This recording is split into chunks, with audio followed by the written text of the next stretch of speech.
From a school point of view, there were no other South. I mean, we were all Kenyans at school. Okay. The tensions would come because of my name. Okay. Right?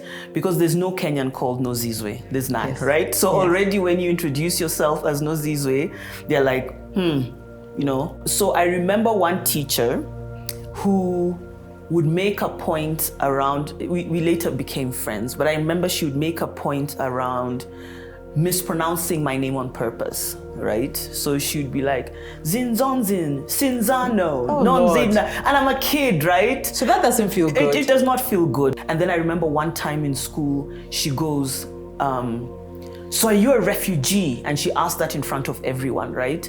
And I remember, look, obviously now I know there's nothing wrong with being a refugee. My dad was a refugee in this country, right? But the way she said it, it was like an insult. And I remember I didn't really understand what that word meant at the time. And I remember going home to tell my dad, teacher so-and-so accused me of being a refugee today. What is a refugee? And I remember him saying, Zizi, first of all, there's nothing wrong with being a refugee. And people who have to leave their homes for whatever reason, especially when there's nothing they did wrong. He was like, I'm a refugee. So it also just reframed what that word refugee means, what meant to me. Yeah. And I guess when I went back to class the other day, I was like, I don't care whether she calls me a refugee or Sinzano or whatever. It's fine. I'm good. I'm good.